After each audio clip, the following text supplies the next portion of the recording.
Our crow pose, one of our more common arm balances. That's great to come into after you're doing a yogi squat, a malasana.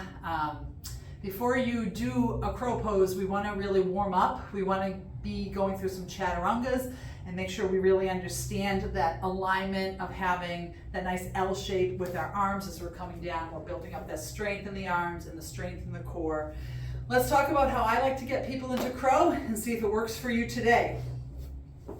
All right, so I do like to come into crow from my yogi squat. So it's nice to come on down and get yourself nice and deep in this pose. When we are in crow, we're gonna be doing a lot of work with the core. It's actually less work with the arms, and it's a lot of thinking of lifting up with the core. So I'm really thinking of drawing that belly button and lifting up, but let's get there when we get there. Let's start with the arms.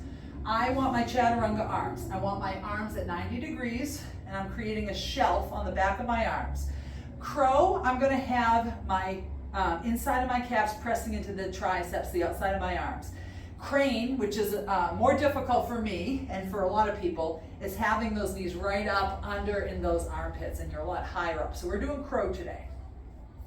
So I start with my hands shoulder distance apart. Now I can start to straighten my legs a bit so that I can bring my toes in, come up on those toes and bend back into my knees. So I'm in a little froggy squat here.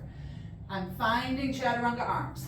Shoulder distance apart, elbows are rotated back, I'm bending into those arms, so I'm creating this shelf on the back of my arms. Once I have my arms where I want them, I'm gonna bring myself up and start walking my feet in.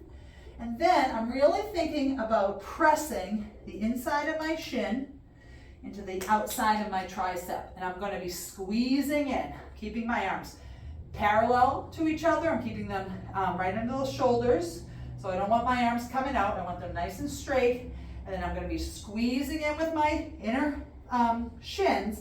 And as I'm doing that, I'm engaging my core and drawing as I'm sucking my belly button up and back, drawing my body up. Okay, let's do it and see if it works today for me. Okay, we get chaturanga arms, nice and strong here.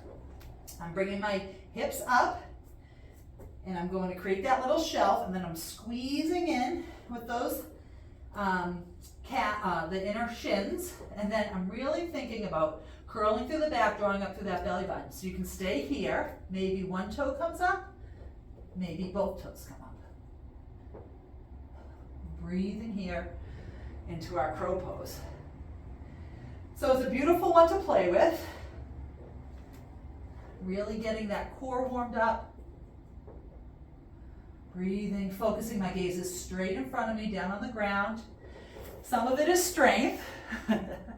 Some of it is going for it. And there's a lot of fear in people that they're gonna face plant on this. That's where our props can really come in handy here. So, we can take a bolster or two and stack it right in front of us.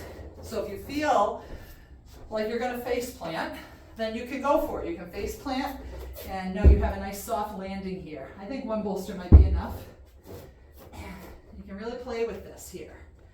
So again, shoulder distance apart, elbows are bending back. I'm feeling that full engagement, especially through my upper back, lifting up those hips, squeezing those legs in, and then I'm like, oh my goodness, okay, I can fall. I can play with this a little bit here, back and forth, and not have that fear of smashing your face into the mat.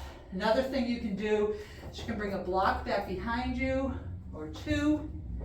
I'll start with one, and just practice getting a little bit more height here, so you can really start to feel yourself coming forward.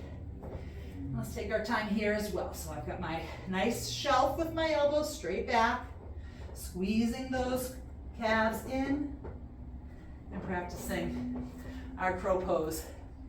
If you feel strong, your arms are already in chaturanga. So if you want to just shoot those legs back, you can come right into a yoga flow. All right, there's our crow pose.